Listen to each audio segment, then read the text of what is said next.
Saran Jackson? Saranda. I'm sorry. My apologies.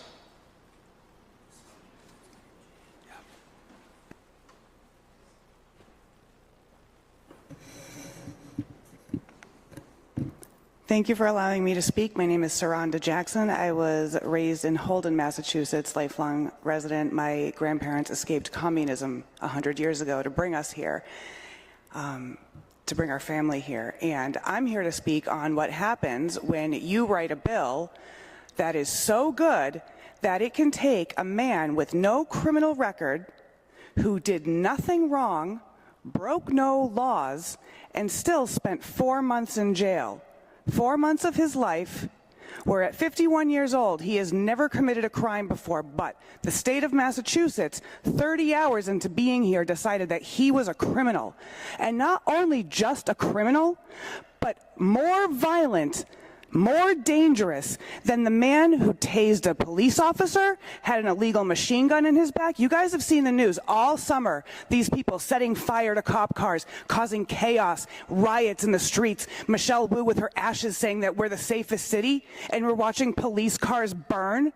You want to make this place safer? Then disincentivize criminals to have guns and cause chaos. You know how you do that? It's not more police, because we see how they handle the police. They set their cops on fire. They set their cars on fire. They tase them. They drive around the city with them, hanging out their car windows. They punch them in the noses. Everything I've said is true and has happened in the last 4 months. While this man behind me, the love of my life, my soulmate, has been sitting in jail for 125 days because you guys wrote a law that said, blanket, he's dangerous along with all these other violent criminals. That is what your law says. So if you vote that you want to keep this law on the books, you're telling me that any innocent person who merely possesses or is accused of possessing or is in the vicinity of, which has happened too, in the vicinity of, or is tinkering in his garage with making something metal that might one day be a gun, and then get thrown in jail and say that they might have mental health problems because they're worried about losing their job because now they're going to be a felon for the rest of their life. They tried to take this man and tell him that he was going to be considered seriously mentally ill because they took him out of his car, away from everything he knew, me, our new life, put him in a jail cell, left the lights on 24/7 for 5 days, and then tried to say he's crazy. You sit in a cell for 24 hours a day with the lights on and not be crazy. Then they tried to say that then he could lose his federal firearm rights, his Second Amendment rights across the country. This man is a resident of Arizona. He has been all over the world defending the Constitution of this country. The men that arrested him, the Sonder Commandos, had their flag, had our flag on their uniforms and still held him. For what?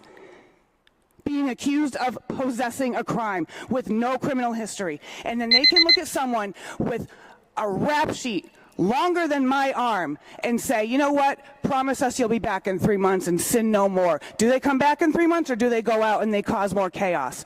Chances are they cause more chaos. After 51 years of maintaining a clean record, what are the chances that this guy is going to arrive in a new state to start a new life with his beautiful fiancée, her amazing 11-year-old son, and decide now is the time he's going to start being a danger to the community?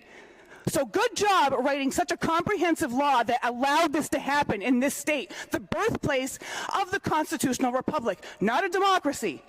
Okay, because then 2 wolves and a lamb can vote on what's for dinner. We're not a democracy. We hire you to represent us. We don't hire you to tell us how to live our lives, which is exactly what you're doing. What does it matter to you that we want to defend ourselves, our property, the very little property that we had with all of our possessions in that car? How is it your business how we go about our lives and want to just be happy? We have the inalienable right to pursue our happiness and to defend that. Those rights are given by God. They will not be taken by you, Senator Cronin. I am sorry. Like, this law needs to get repealed. We all want safer streets. The people in the orange shirts, the people in the blue shirts. We all want safer streets. You know how you do that?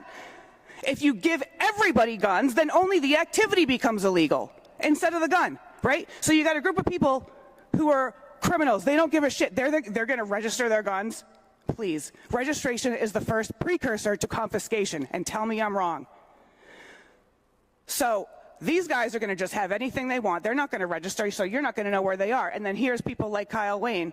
We're going to register everything. We're going to have everything. So now you guys know who you need to worry about, who the guys are that have their weapons. But you don't need to worry about the criminals because they're not going to tell you that they have them.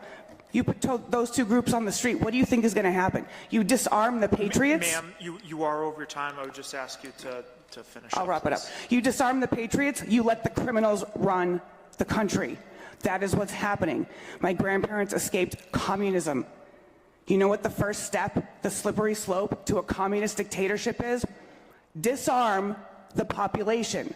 Dictators love disarmed peasants. You want a safe community? Put guns in the hands of good guys. Thank you. Happy to take questions. Happy to take questions. Any questions from the committee? Nope, seeing none. I said it Thank all? you very much for your testimony. Thank you very much for listening. Repeal Chapter 135. Thank you.